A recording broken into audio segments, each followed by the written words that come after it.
Thank you. Hallo Leufana. So, who finds the concept of demographic change a little bit complicated? Anyone else out there? You can be honest. I'm not telling Holm. I'm not listening. So the first time it kind of hit me what this could mean for us is when I met this man. His name is George Church. He's an expert for the human genome. The human genome is building the Lego bricks for human life, essentially. And he said, and he came to give a talk, and he was talking about aging and diseases, and someone asked him, George, how old are we going to get? And he thought about it for a while, and he said, it's hard to say. And then he said, well, but wouldn't it suck if we were the last generation that dies? And so then everyone paused. They weren't quite sure if they really understood what he was saying. And he actually said, yes, we are moving towards prolonging life, dealing with diseases in new ways, that conceivably we could become immortal. And so that was the point when I went, wow. There's something important changing here. This is not just a natural trend that we tend to get older, but we are going to get much older, much faster. And so I started thinking about what this means for me, and I need your help to do this together. And I want to play a game. It's an experiment. It's called the Game of Life. And I only made this up yesterday, so I've played it once with the other group, and they were amazing at it. So no pressure, but let's see if we can do this again. It has 3 stages. So the first one is, how many of you know someone right now who is alive, and you know them personally, they're part of your family or they're a friend, who is 100 years old or older? Okay, a good number of hands. So if your hand is up, please stand up. Sorry, but don't worry, the others are going to stand up soon. Okay, so let's look around the room. You know, it's kind of a surprising number of people, maybe, more than in the other group, so that's good already. But, you know, not all that many people. So let's join them. I don't know if this is playing. Yeah. So I need everyone to stand up, please. You don't have to applaud. Don't applaud, but stand up. Everyone stand up. And now we're going to play a game of elimination. So the first round works like this. I'll give a short explanation and then I'll say go, and then you go. So it works like this. The first thing you need to do is pick a partner. So we need teams of 2. Just pick the person next to you. Don't say anything yet. Don't say anything yet. Pick the person next to you. Make sure you know who your partner is. And then ask them what their name is and tell them your name. And if your name comes second in the alphabet, you have to sit down.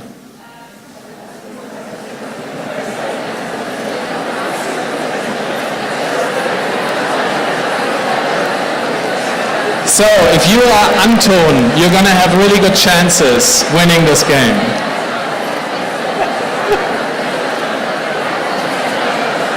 Okay, if your name comes first in the alphabet, you stay standing. If your name comes second in the alphabet, you sit down. So Anton beats Bertha. Okay, first round. That was just the first round, guys. I need your help. Second round. Pick a new player. So all the ones who are still standing, pick a new partner. Pick a new partner who's close to you. Just say, you are my partner. Now, this is more complicated. If in your team of 2, one of you is female and the other person is male, then the male has to sit down. Sorry, guys. And actually, that's a rule I did not make up. That's nature. If both of you are female or both of you are male, then use the same name with the rule with the names. So if your name comes first in the alphabet, you stay standing. If your name comes second, you have to sit down.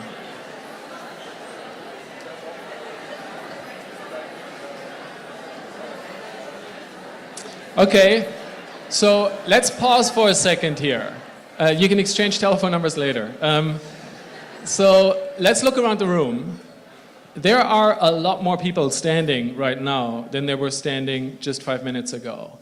And statistically speaking, congratulations, you are the winners in the Game of Life. you're going to live to 100 years or older. Now, if you're sitting, don't worry about this. It's just statistics, and everyone knows statistics are wrong. But roughly the number of people that are standing with a preference for women of this group of people at your age are going to live to 100 or older. And that trend is just going to increase. So more and more people will be. And by the way, everyone can sit down. You have to stand for the rest of the presentation. And also, if you had to sit down, don't worry about it, because all of you, even if you didn't get to stand, have a much higher chance of living to 100 or older than I do. I only have a 13.6% chance, so it's not looking very good for me. So I work in a place, a research group called the Lifelong Kindergarten Research Group at the MIT Media Lab. And we think about learning, how people learn from very young ages to very old ages, and what are good ways for people to learn, and how can we support learning with technology. And so when I think about demographic change and everyone is getting older, there's a lot of people talk about all the negative consequences. For me, it's fantastic, right? Longer lives, more learning, more lifelong learning, more research projects, more work for me. It's like, for people interested in learning and lifelong learning, demographic change is exciting. Now, a quick tour through what we know and what we have been doing. So when it comes to learning and demographic change, we may not know exactly what will work in the future, but we do know what is not working today already. And what is not working today, unfortunately, is exactly this. It's some guy standing in the front and a whole bunch of smart, younger, more energetic, more motivated people sitting down listening. Unfortunately, that's how education looks in most places, including MIT. And here's the proof that it doesn't work. We tracked one MIT student for the duration of 1 week, and we looked at how engaged they were. We made them wear a little bracelet, and we tracked their electrodermal activity, which is a proxy for engagement.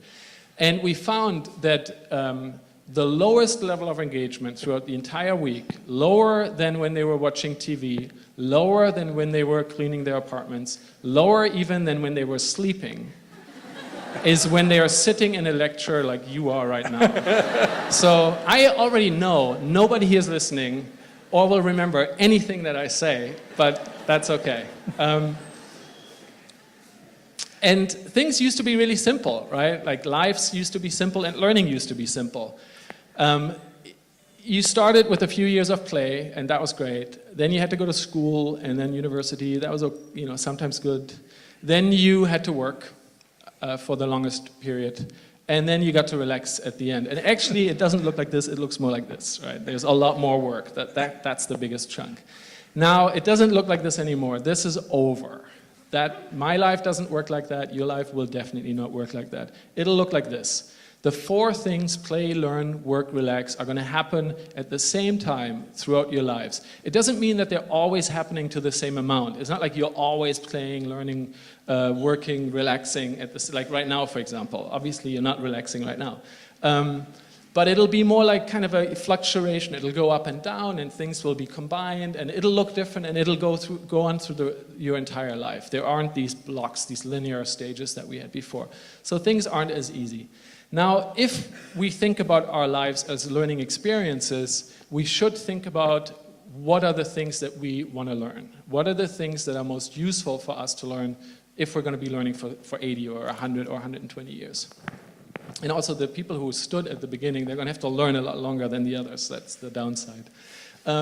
So the most important one is solving problems and thinking and acting creatively to solve problems. And I work in this place, that's the MIT Media Lab, and I made this joke before, I made it again, and the Media Lab is a building that's almost as beautiful as the new building you're going to get out here, and it was almost as expensive.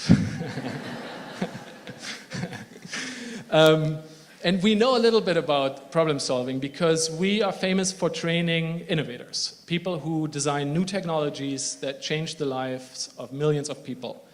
And this is what the Media Lab looks like inside. And the reason it looks like this is it's not a coincidence that it looks like this. It looks like this because this is a great architecture for learning.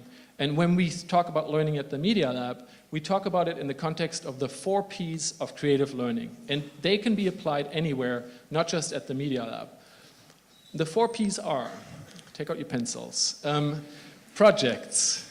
So we learn best when we work on projects, because applying the things you're learning lets you realize a whole lot of stuff about it that you hadn't thought about before. When you learn about building a bridge and then you go and you build the bridge, I guarantee there are going to be a lot of surprising things that happen along the way that were not in your textbooks when you did all those formulas and the calculations and everything came out brilliantly. If you go out in the real world, it doesn't work like that. So projects, applying your knowledge, is very important for learning. Second, peers.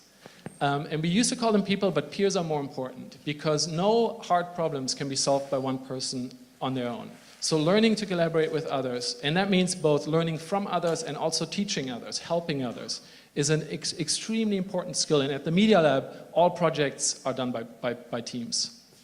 The third one is passion, because you learn harder and longer and deeper if you care about the things that you're learning. If you're learning what someone else tells you to learn, you're never going to be as interested than when you get to pick what you want to work on. And you'll stay up all night long, and it doesn't matter how tired you are, you'll want to persevere. That's learning when it is driven by your own passions. And fourth, playful learning. And by that I don't mean you're playing necessarily, but I mean that you are in a safe environment where you can take risks and you can get it wrong. Where failure is not something you're afraid of, but failure is something that shows that you are really pushing your boundaries. Because if you always get it right, you're not trying hard enough. So at the Media Lab, there's a huge gallery of failed projects, and people are proud of them. They're like, this is what I tried. I tried to design a prosthetic leg that would walk at night, and I wouldn't have to exercise anymore, and it didn't work. It walked out of the building. But those are the things where people learn the most, when they're safe to experiment. So we call this creative learning, and it's essentially a learning framework that helps you become an innovator and problem solver. So that is number one, very important for lifelong learning. The second one is changing behaviors. How do you learn to change behaviors? And unfortunately, the slides got a little garbled here because I built them in something else. So the may not work as nicely as I had anticipated. But the general idea is like this. When we think about changing behaviors, the first thing we do is we give people information, right? Because obviously if you're doing something or you're not doing it, you don't have the information that would let you change your mind. And so that's not what I wanted you to see, but you are seeing it anyway. So the first thing we do is we give you information, right? We print on the pack of cigarettes, we tell you smoking clogs the arteries and causes heart attacks and strokes. So when we give you more information, there's more knowledge that develops in your head, and there's more understanding, and you go, oh my God, I had no idea that smoking clogged my arteries and was bad for me. I wish someone had told me earlier. And then I'm going to change my behavior. I will put out that cigarette, I'll never smoke again, because now I know that it clogs up my arteries. And so this is a really beautiful linear model, and it's totally wrong. It doesn't work like this. And everyone who smokes or has ever smoked in this room can confirm that it does not work like this. The pictures are a little bit better, but so how does it work? Well, it works through things like tiny habits. I'm not going to go into the details of this, but it's all online. It's called Tiny Habits, developed by a researcher at Stanford. And the general idea is that if you want to change your behavior or someone else's behavior, you make it achievable, so small steps, and you attach them to things that you're already doing, which he calls triggers. So if you're getting up in the morning, and the first thing you do every morning is make a cup of coffee, and you're really good at doing that every morning, and you also want to start doing exercising. Let's say you want to do push-ups. So let's say 3 push-ups, right? That seems okay. So you attach 3 push-ups to the cup of coffee. And every morning, before you make that cup of coffee, you do 3 push-ups. That's not hard, you can do that. And you do that for a week, and 2 weeks, and 3 weeks. Eventually you do more push-ups, eventually you do 50 push-ups, but you formed a habit that way. And there's a lot of research that shows that this works, and he has a great methodology. You can actually do this with him by email. He invites you to come up with your own behavior that you want to change, send him an email, he'll guide you through this. So tiny habits, behavior change, very important if we're going to get older, that we live healthier lives. And behaviors that affect healthier lives are famously difficult to implement, as we all know. And the third one, so we had problem solving, We had changing behaviors. And the third one, which is kind of a new area that I got very interested in, is being mindful. And it gets a lot of press. There's a lot of kind of public attention to it. And I'm not talking about relaxing music in the background, or a prayer rug in your room, or lighting incense when you come home. Those are all great. Don't get me wrong. I think that's totally fine if you enjoy that. But what I'm talking about is finding practices that let you focus your mind.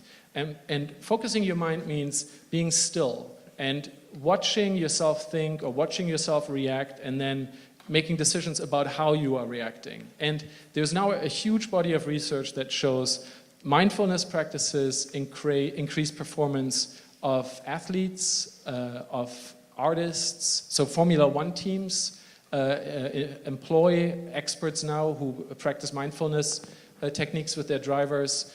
Concert pianists and people who have to perform at an extremely high level practice mindfulness. Creative teams use mindfulness to be more creative consistently, and there's a lot of research that shows that this actually works. And I would so this is a personal appeal, I would encourage you to try this, and if anyone has questions about how to get started, I'd be happy to help you think about it.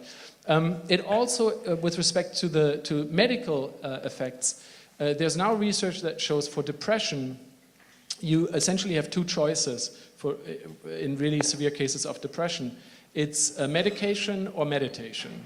And the two work equally well, which is amazing to me, that by the simple act of meditation over a certain period of time, you can achieve the same improvement of your depression as you can achieve with the best medications that are currently available in the market. So medication or meditation for depression. So mindfulness is the third area that I think is really worth looking at when it comes to lifelong learning.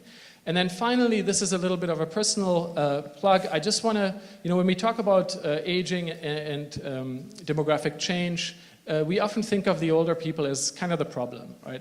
They're going to get sick, we're going to have to look after them, we have to pay for all the stuff that they're doing because they can't work anymore.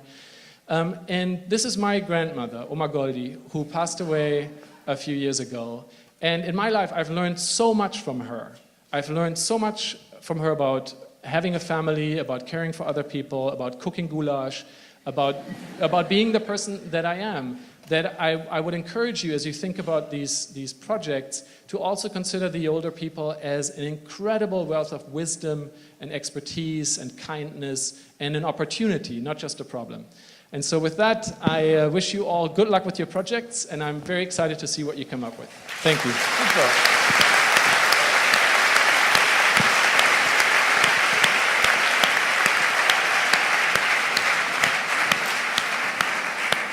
Thank you very much. So,